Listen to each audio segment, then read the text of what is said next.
प्रिय दोस्तों, नमस्कार। महाभारत में अनेकों घटनाएं घटी जो सारी प्रेरणा पद कुछ ना कुछ शिक्षा देने वाली हैं। ऐसी ही एक घटना दुर्योधन के जीवन की भी है। दुर्योधन के मन में एक दिन विचार आया कि वो कर तो बहुत से गलत काम ही रहा है, हड़प रहा, क्योंकि हर गलत काम या पाप करने वाले को ये पता ही होता है अंदर ही अंदर। तो वो भगवान श्री कृष्ण से ही जाके प्रश्न करता है कि मैं कैसे चक्रवर्ती सम्राट का राजकुमार और अब चक्रवर्ती सम्राट होने जा रहा हूं, ये कैसे संभव हुआ। तो भगवान श्री कृष्ण इसी बात का उत्तर देते हैं। बहुत ही प्रेरणापद ये बात है, इसी पर हम वीडियो में बात करेंगे। उससे पहले अगर आप चैनल पर नए आए तो सब्सक्राइब भी करें, वीडियोस को लाइक भी करें, जो पसंद आए उसे शेयर करना ना भूलें और पूरा सुने, वीडियो को पूरा सुने, अंत तक सुनेंगे तो आप बहुत लाभ इसका ले पाएंगे। हम चलते अपने वीडियो की तरफ। प्रिय दोस्तों, दुर्योधन के जीवन की महाभारत में अनेकों घटनाएं घटी। दुर्योधन एक बार प्रश्न लेके भगवान श्री कृष्ण के पास जाता, क्योंकि भगवान श्री कृष्ण सभी जानते थे, भले ही कहते कुछ भी हो, कि ये वास्तव में महापुरुष हैं। तो दुर्योधन अपना प्रश्न लेके जाता है कि हे केशव, मुझे ये बताइए, मैं जो कर रहा हूं वो तो मैं ही जानता हूं, हर कोई जानता है, हर अच्छा या बुरा करने वाला जानता है कि वो कितना अच्छा और बुरा कर रहा है, भले ही वो कर कुछ भी रहा हो। तो दुर्योधन ये प्रश्न करता है कि बताइए, किन कर्मों के फल से आज मैं चक्रवर्ती सम्राट बनने जा रहा हूं या बनूंगा और उसका इस इतने बड़े साम्राज्य का राजकुमार हूं। भगवान श्री कृष्ण ने दुर्योधन से कहा, हे दुर्योधन, अगर तुम जानना ही चाहते हो तो सुनो। पिछले जन्म में तुम्हारे माता भी यही थी, पिता भी यही थी, और मैं तुम्हारे यहाँ एक बार भिक्षा लेने आया था, भिखारी के रूप में भिक्षा लेने आया। तुम लोग 3 दिन से भूखे थे, तुम्हारी माँ, पिता और तुम। मैं 4 दिन से भूखा था। मैंने ऐसा कहा, मैं भिखारी के भेष में है, ब्राह्मण भिखारी के भेष में, और मैंने कहा कि मैं 4 दिन से भूखा हूँ, मुझे भोजन कराओ। तुम्हें उस समय ही, तुम 3 दिन से भूखे थे, उस समय तुम्हें भोजन मिला मिला ही था। तुम्हारे पिता ने जैसे ही मुझे देखा और मेरी ये याचना सुनी तो उन्होंने मना कर दिया। वे बोले कि मैं तो खुद ही 3 दिन से भूखा हूँ, तुम्हें भोजन, हे ब्राह्मण भिक्षुक, मैं तुम्हें भोजन नहीं करा सकता। तो मैंने उनसे प्रत्युत्तर में कहा कि 4 दिन से तो मैं भूखा हूँ, तुम तो 3 दिन ही भूखे रहे हो, इसलिए मुझे ज़्यादा भोजन की ज़रूरत है, मुझे भोजन दो ये। लेकिन तुम्हारे पिता ने मना कर दिया, और तुम्हारी माता जो चाहती थी मुझे भोजन कराना, लेकिन उन्होंने भी पिता का अनुसरण किया। लेकिन तुमने तुरंत ही, एक बालक होते हुए भी, तुम बड़े उस समय एक छोटे बालक थे, तुमने बालक होते हुए भी तुरंत मुझे भोजन दे दिया। मैंने भोजन ग्रहण किया, लेकिन मेरी भूख शांत नहीं हुई। मैंने कहा कि मुझे और भोजन की ज़रूरत है, तो तुम्हारी माता ने, तुमने चूंकि दे दिया था तो तुम्हारी माता ने भी भोजन अपना दे दिया। फिर मैंने कहा कि मुझे और भूख की ज़रूरत है। जब मैंने तीसरी बार कहा तो मजबूर होकर, क्योंकि बच्चे ने दे दिया, माँ ने दे दिया, तो फिर पिता ने भी, तुम्हारे पिता ने भी मुझे वो भोजन दे दिया। बस उसी का परिणाम था अर्जुन, उसी का परिणाम था दुर्योधन, कि तुम इतने बड़े साम्राज्य के तुम्हारे पिता सम्राट हैं और तुम उसके राजकुमार हो। पिता अंधे इसलिए हैं क्योंकि उन्होंने भोजन देने से मना कर दिया, और माँ ने उनका अनुसरण किया, इसलिए वे भी अपनी आंखों में पट्टी बांधते। लेकिन तुमने मुझे दिया, इसलिए तुम पूर्ण रूप से स्वस्थ, और असली राज्य का भोग तो तुम ही कर रहे हो, पिता तो केवल तुम्हारे मोहवश हैं। तो ये बातें सुनकर दुर्योधन के मन में विचार आया कि जब मेरे पास कुछ नहीं था, किसी जन्म की बात है, और मेरे पास कुछ नहीं था, तो मुझे इतना लाभ हुआ, तो मैं क्यों इन श्री कृष्ण को आज भोजन क्यों ना कराऊं? क्या ये मेरे यहाँ भोजन करेंगे या नहीं करेंगे? दुर्योधन के मन में विचार आया और वो बोला।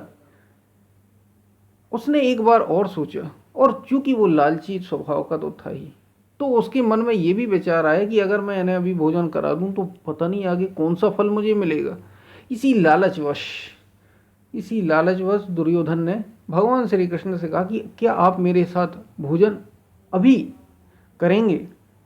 तो भगवान श्री कृष्ण ने कहा कि बिल्कुल मैं तो तैयार ही हूँ दुर्योधन, तुम अगर मुझे प्रेम से भोजन कराओगे तो मैं क्यों नहीं करूँगा।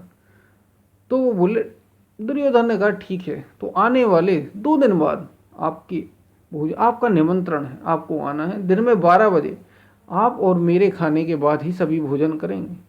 भगवान श्री कृष्ण बोले ठीक है, तुम्हारा आमंत्रण मुझे स्वीकार है, और वे चले जाते हैं। दुर्योधन ने सारे अपने और महाजनपदों में भी कह दिया कि 2 दिन बाद भंडारे की व्यवस्था की जाए, बढ़िया भंडारा, विशाल भंडारा रखा जाए। वो सारा साम्राज्य उसके हाथ में था, और वो स्वयं जाके अपने यहाँ भोजन की भंडार में भोजन की तरह तरह के व्यंजन और पकवान बनवाने लगा। उसने आदेश दे दिया, और आदेश ही काफ़ी था उसका। और जाके, लेकिन वो स्वयं देखने वाला था, क्योंकि इतनी बड़ी बात थी, आगे पता नहीं कौन सा पुण्य फल मिलता भगवान श्री कृष्ण को भोजन कराने से। बस क्या था, एक दिन पहले, जिस दिन भोजन कराना था उसके एक दिन पहले सारे पकवान की लिस्ट पहुंच गई और पूरे पकवान बना लिए गए। कुछ थोड़ी बहुत भोजन अगले दिन बनना था, सुबह सुबह बनना था, और 12 बजे से भोजन होना था। भगवान श्री कृष्ण 4 बजे ही एक भिक्षुक भिखारी के रूप में दुर्योधन के द्वार पर जा पहुंचे। सैनिक वहां लगे हुए थे पहरे में। आवाज लगाई भिक्षुक के रूप में, 4 से 5 के बीच प्रातःकालीन आवाज लगाई कि हे सम्राट, हे राजकुमार, हे सम्राट, हे दुर्योधन, मुझे बड़ी भूख लगी है, मैं 2 दिन से भूखा हूँ, मुझे भोजन की बहुत ज़रूरत है। 12 बजे से भोजन होना था। 1-2 आवाज़ें लगाई तो सैनिकों ने रोका, तुम आवाज़ मत लगाओ इतनी प्रातः, लेकिन उसे तो ज़रूरत थी। तो भगवान श्री कृष्ण कहाँ रुकने वाले थे, और भी आवाज़ें लगाते गए। दुर्योधन बाहर निकल के आ गया, बोले पता नहीं कौन कौन से भिखमंगे जब देखो तब राज्य में चले जाते हैं, इसको बाहर करो भाई, गर्दन पकड़ के इसे बाहर करो। सैनिक ने जैसे ही गर्दन पकड़ी उस भिक्षुक की, उसे बड़ा आनंद आया। तो वो सैनिक बोला कि मुझे तुम्हारी गर्दन पकड़कर बड़ी राहत मिल रही है, तुम्हें भोजन जरूर मिल जाएगा, तुम 12 के बाद आ जाना, तुम्हें भोजन करा दिया जाएगा। दुर्योधन ने तो साफ मना ही कर दिया। दुर्योधन ललकारा और बोला, सैनिक इसे पकड़ के बाहर करो, इसकी गर्दन पकड़ो, बाहर करो। तो भिक्षुक के रूप में भगवान श्री कृष्ण बोले, अरे मुझे बाहर फेंकने की जरूरत नहीं, मैं खुद चला जा रहा हूं। और बस भगवान श्री कृष्ण ने, सैनिक ने इतना कहा, और भगवान श्री कृष्ण ने एक नज़र, वे जैसे ही मुड़े, उन्होंने एक नज़र ये अन्न भंडार पर भी डाल दी। उसी दिन 12 बजे सुबह से दोपहर में भोजन होना था, एक अन्न भंडार में नज़र डाल दी। और जैसे ही अन्न भंडार में नज़र डाली, सब स्वाहा, सारे पकवान स्वाहा। दुर्योधन स्वयं बनवा रहा था, सारे पकवान स्वाहा हो गए। फिर क्या था, दिन के 12 बजे और भगवान श्री कृष्ण भोजन अर्जुन के साथ बोले, चलो अर्जुन भोजन कर लिया जाए, आज सम्राट दुर्योधन के यहाँ भोजन। और जैसे ही भोजन को जा पहुँचे, थाल लगाया, तो दुर्योधन ने कहा कि हे प्रभु, आज मैं आपके साथ भोजन करूंगा, और मैं और आप पहले भोजन करेंगे, बाकी सारी जनता, नगर के लोग, नगर निवासी और आसपास के लोग बाद में भोजन करेंगे। भगवान श्री कृष्ण बोले बिल्कुल ठीक। दोनों लोग बैठ गए, और जैसे ही थाल परोसा, थाल लगाया गया, उसके बाद पकवानों के लिए जैसे ही सेवक गए वहां, तो उन्होंने सूचित किया, दौड़ते हुए और सूचित किया, हे राजकुमार दुर्योधन, वहां तो अन्न का एक दाना नहीं। दुर्योधन चौंका, बोला कैसे नहीं, मैंने ही सारे पकवान बनाए थे, एक दाना कैसे नहीं। और तुरंत दुर्योधन भागा भागा अन्न भंडार में पहुंचा, देखा तो सब सफाया। तो जहां भगवान की कृपा, वहां सब कुछ, सारी व्यवस्थाएं हो जाती हैं, और जहां कृपा दृष्टि घूमी, सब कुछ खत्म हो जाता है। और ऐसा ही कुछ दुर्योधन के साथ हुआ। भगवान श्री कृष्ण कुछ समय बाद, इस घटना के कुछ समय बाद, भगवान श्री कृष्ण ने कहा, एक ने तो गर्दन पकड़ के बाहर निकाल दिया था जब वे भिक्षुक के रूप में गए थे, और दूसरे ने दूसरा जो ये अर्जुन है, इस परिवार की, पूरे परिवार की बात थी, तो दूसरे अर्जुन जो है इस परिवार में, इस परिवार के व्यक्ति ने, अर्जुन ने मुझे सारथी बना लिया, अपना रथ अपना चलवा रहा है। अब इस परिवार का जो तीसरा व्यक्ति है, इसके पास जाके देखता हूँ, जो थे विदुर, विदुर के घर भगवान श्री कृष्ण साग विदुर फल खाए, आपने सुना ही होगा। विदुर के यहाँ भगवान श्री कृष्ण जाते, तो विदुरानी उस समय थी, और विदुरानी एकदम भावुक हो गई, भगवान श्री कृष्ण को देखकर बेहल हो गई, एकदम प्रेम में आंसू निकलने लगे, और उन्हें ध्यान ही नहीं रहा, केले की जगह केले के छिलके ही खिलाती रह गई। जो उस समय उनके पास भोजन की व्यवस्था थी, तो केले के छिलके खिलाती गई, खिलाती गई। इतने में विदुर आए, उन्होंने देखा कि ये क्या कर रही है, तो उन्होंने डांटा। भगवान श्री कृष्ण बोले कि विदुर शांत रहिए। जो सबरी के भोजन में मुझे आनंद मिला, जो बेरों में, झूठे बेरों में आनंद था, वही इन केले के छिलकों में भी है। ये प्रेममय है, ये मुझे पूरी तरीके से समर्पित होकर खिलाए जा रहे हैं। इन छिलकों में भी मैं 56 भोग का आनंद ग्रहण कर रहा हूं, उससे भी बड़ा आनंद मुझे मिल रहा है।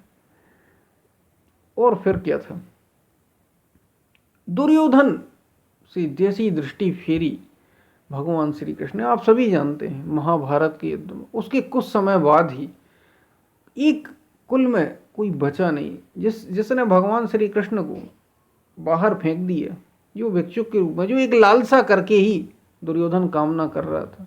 उस दुर्योधन के शिविर में कोई बचा नहीं, कोई नहीं बचा, कोई रोने वाला नहीं बचा। तो यही है, भगवान की कृपा जिस पर होती है उसका सब कुछ हो जाता है। और जिससे कृपा दृष्टि घूमी, वे क्षण ही बड़े दुर्भाग्यशाली होते हैं, जब आपकी बुद्धि विवेकहीन हो जाती है। और याद रखिए, इसलिए कहा ईश्वर एक ही रूप में नहीं आता, किसी भी रूप में कभी भी आ सकता है। जरूरी नहीं कि वो किसी विशेष रूप, कोई विशेष रूप ही धारण करे। हर किसी में, इसलिए तो कहा जाता है हर किसी में परमात्मा है। ये एक तरीके से दान के महत्व की भी बात है, कि दान बहुत बड़ी बात है और अन्नदान बहुत ऊंची बात है। सबसे ऊंचा दान तो ब्रह्म विद्या का दान ही है। तो इसी पर हमने ये एक छोटी सी कहानी के माध्यम से बात की। तो हम फिर मिलते हैं, तब तक के लिए धन्यवाद।